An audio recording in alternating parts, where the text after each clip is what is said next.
by Captain Imran and Captain Farhan driving past the Salati days. সদর বহরে রয়েছে 6টি T-69 2G ট্যাঙ্ক। শত্রুর বিরুদ্ধে ট্যাঙ্ক যুদ্ধক্ষেত্রে এক বিভীষিকাময় পরিস্থিতি সৃষ্টি করতে সক্ষম। পদাতিক বাহিনীর সাথে সম্মিলিতভাবে যুদ্ধক্ষেত্রে ট্যাঙ্ক বিভিন্ন অপারেশনে অংশগ্রহণ করে শত্রুকে ক্ষতিগ্রস্ত করে এবং শত্রুর শিবিরে ভীতির সঞ্চার করে। তাই ট্যাঙ্ককে বলা হয় যুদ্ধক্ষেত্রের রাজা।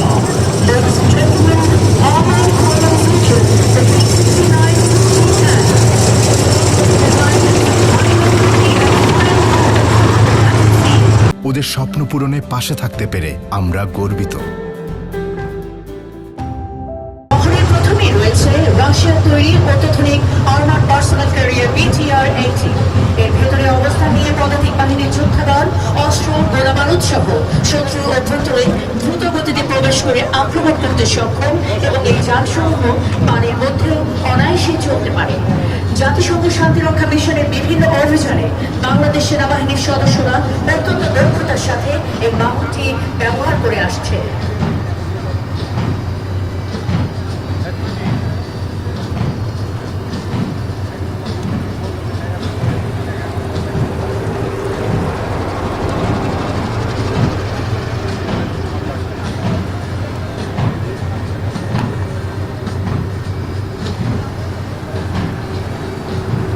পদাতিক বহরের দ্বিতীয় সারিতে রয়েছে তুরস্কের তৈরি অত্যাধুনিক LAV কোবরা 1।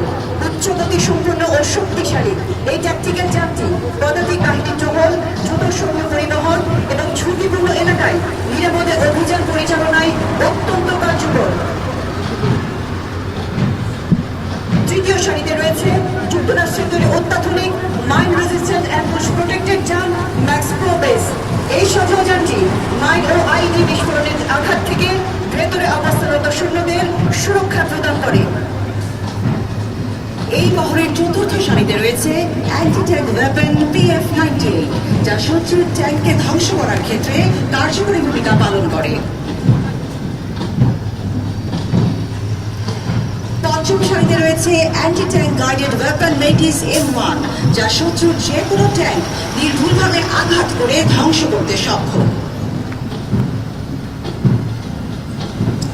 সবশেষে রয়েছে অটোমেটিক গ্রেনেড লঞ্চার সিস্টেম, যা স্বল্প সময়ের মধ্যে বিপুল পরিমাণ গ্রেনেড নিক্ষেপ করে শত্রুর অবস্থানের উপর কার্যকর আঘাত হানতে সক্ষম।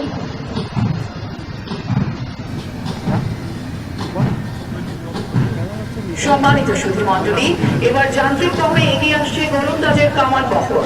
এর নেতৃত্বে রয়েছেন 9 পদাতিক ডিভিশনের 14 ফিল্ড রেজিমেন্ট আর্টিলারির অধিনায়ক লেফটেন্যান্ট কর্নেল মোহাম্মদ লুৎফর রহমান। সম্মান ও গৌরব এই মূল মন্ত্রে উদ্বুদ্ধ গোলন্দাজকে বলা হয় রণাঙ্গনের বিধাতা।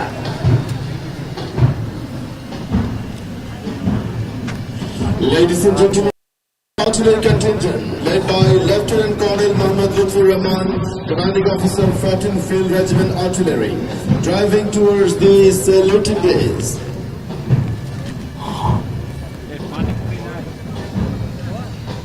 এই কন্টিনজেন্টের প্রথমে রয়েছে 4টি ইতালির তৈরি 105 মিলিমিটার প্যাক হাউইটজার এবং পরের সারিতে যুগোস্লাভিয়ায় তৈরি 4টি 105 millimetre howitzer M56। 105 millimetre pack howitzer একটি কম্প্যাক্ট এবং মোবাইল কামান, যা শত্রুর প্রতিরক্ষা ভেঙে দেওয়ার জন্য ব্যবহৃত হয়। এই কামানটির সবচেয়ে বড় সুবিধা হলো এর উচ্চ পরিসীমা এবং সহজ পরিচালনা। এটি একটি পোর্টেবল কামান, যা যুদ্ধক্ষেত্রে দ্রুত স্থানান্তরিত করা যেতে পারে।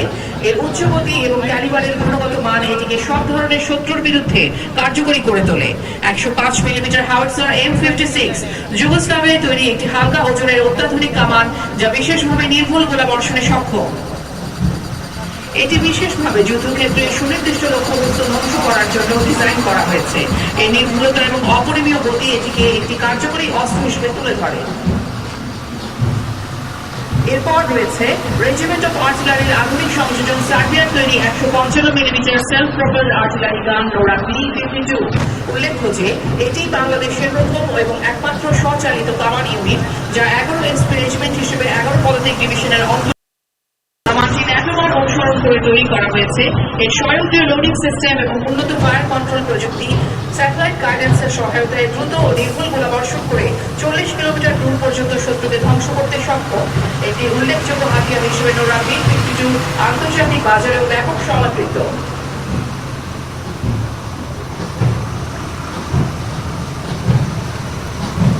এবার যান্ত্রিক বহরে এগিয়ে আসছে গোলন্দাজের রাডার বহর। এর নেতৃত্বে রয়েছেন 9 পদাতিক ডিভিশনের 46 ডিভিশন লোকেটিং আর্টিলারি অধিনায়ক মেজর খন্দকার দমুদ্দিন আলমগীর। লোকেটিং আর্টিলারিকে গোলন্দাজ বাহিনীর হৃদয় বলা হয়।